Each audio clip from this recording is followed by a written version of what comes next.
What's happening, guys? Welcome to this video where I'm going to go through what it means to have a podcast and what things I'd recommend doing, hot topics, and things that I think you should be doing if you're looking to start a podcast or you have a podcast. Now, this has come from somebody who doesn't have like the biggest podcast going. It's not like, whoa, like James English, Joe Rogan, these sorts of things, but it is somebody who's got a small enough podcast that has 50 plus episodes and personally feels like what I'm trying to do is a success. Bit of background about me is I've had my podcast for over a year now. It started off as one thing and has amalgamated and evolved into something else, which is okay to do if you find that you're evolving with your podcast. That's a tip I would give, is evolve with it and go with your flow. That's one thing.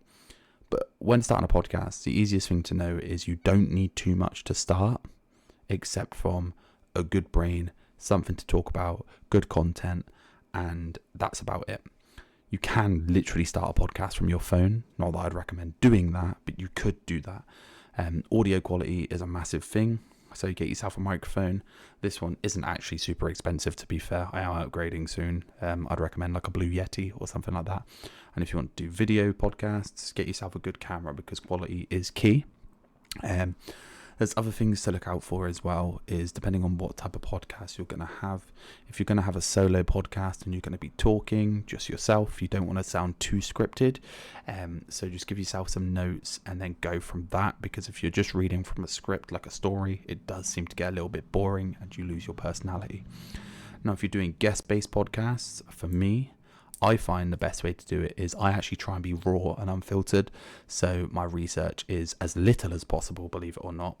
Now, depending on the conversation, you may want to do research, but for me, because I'm having people on to tell their story regarding mental health and their life, I try to do as little research as possible so that when I'm hearing these things, it's the most raw emotional response that you could have, which is the most genuine way to come across. Now, if you're interviewing like on an intellectual scale or something like that, then research is key, but it all depends on the type of podcast you're going to be making. Other things to look out for is make sure that when you're recording, you're actually looking for clippable moments. You want these moments that you're like, yes, I can make a TikTok out of that. Yes, I can make a short out of that and a reel and so on, because that's where you're going to grow your audiences with shorts, reels and TikToks. These short bursts are what you're going to bring people to your podcast. Now, another thing is you're going to want to promote your podcast. So you're looking at your social medias, your Instagram, Facebooks, that sort of thing.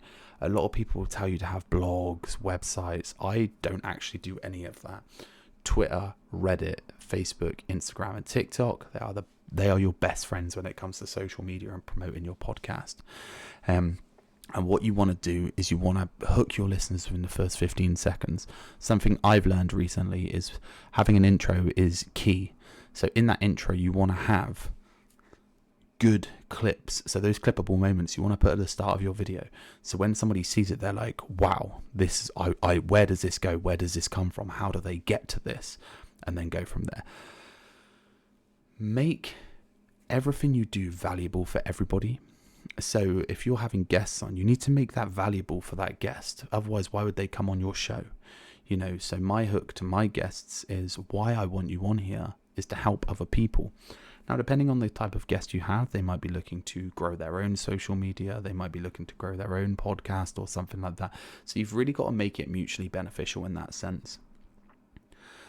What I would also recommend is, if you're having a podcast, is really research your niche before doing it, and look at why you're doing a podcast. Why have you created a podcast? Now, a lot of people will go into podcasting because they're like, oh, this is going to be, this is going to make me semi-famous, or this might make me money. That's not the reason to do it. You want to do it because in reality, you believe your content is good and what you have to give is worth giving.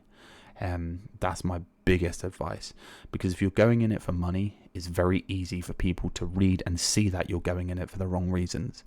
So that's another piece of advice I would give you. And also just be yourself, like genuinely be yourself. Most people are special in themselves in many different ways. So you want to just be yourself, and that will bring in your niche that you have. And try different things. Don't be scared to try different things. If you want to edit your podcast differently and see how it goes, try it. get a few friends who are essentially samplers, and stay in contact with your guests, because they have such an insight on your podcast. If you do have a guest podcast, I would always recommend, when coming off of an interview, to ask them how they feel it went. Ask them what they think. Ask them what you could improve on. And take that constructive criticism and grow with it. Because honestly, that's something I do with every guest, is at the end, I'll just take 5 minutes. How was that? Is there anything you think I could improve on, or anything like that? And take that information and grow with it. Don't take it as criticism. Take it as a constructive criticism, in a sense of, cool, that's great. I'm so happy you told me that, so I can learn to improve. Starting a podcast in 2025 is massively hard. It's a very oversaturated market. That's the honest truth about it. It's an oversaturated market. There's a lot going on.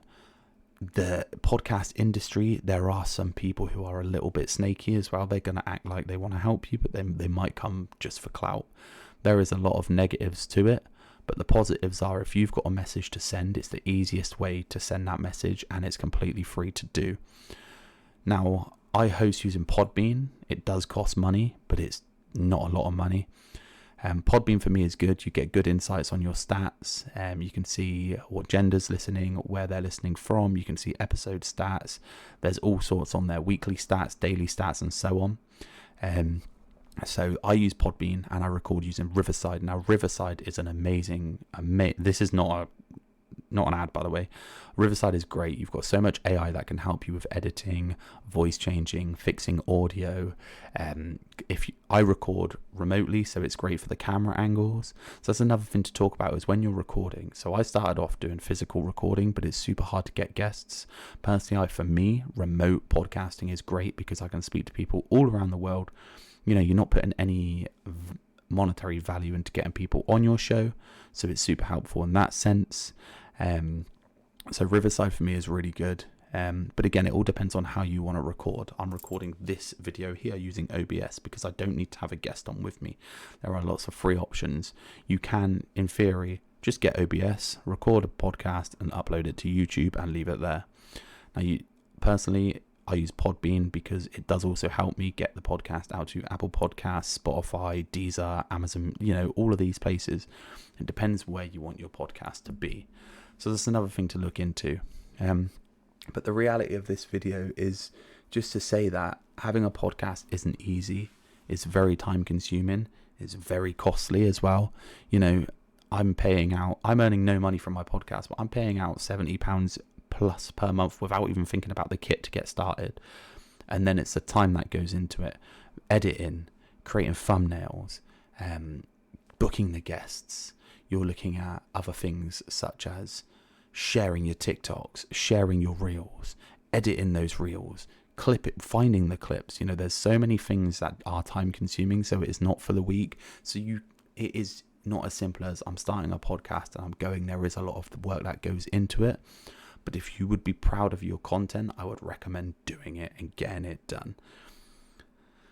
There is also a website called Podmatch. Check it out. You can go on there. You can book guests. There's lots of guests on there. You can search for types of guests, what niche guests you want, what type of subject you want to talk about. So there's lots about. But the reality of creating a podcast these days is it isn't easy. It is hard. It does take a toll. Sometimes you do feel like you're failing. Most podcasts quit after 20 episodes. If you go up over 20 episodes on your podcast, you're in a very high percentage of people. And most podcasts don't get successful until maybe 100 episodes, 2 years. So it's not a quick, instant remedy unless you've got a social media following already.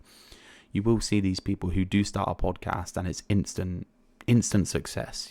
Eddie Hall, for an example, great guy, starts a podcast. It's going to be instant success because the guy is known worldwide, and whatever he posts is an instant success because he's a great guy, but he has the following to go with it. Whereas if you started from me, you didn't have a big social media presence and you're just starting out, please be patient. It's not quick. You are going to have to be in there for the long run. It is going to cost the monthly cost to get this set up, but if you believe in your product and if you believe in your content, you can do it. So that's the reality of podcasting. I've waffled on for a long time, but let me know what you thought of the video. I've not done anything like this. Please like, comment, and subscribe and let me know what you thought. And also check out my episodes. If you're struggling with your mental health, or you want some advice, or you just want to listen to some people's stories, listen to the episodes, because they really are worth it. Because I believe in my content and you should believe in yours. As always, have a good day. And when you're asking somebody, how was your day? Or how are you? Ask them, how are you? And mean it. Peace.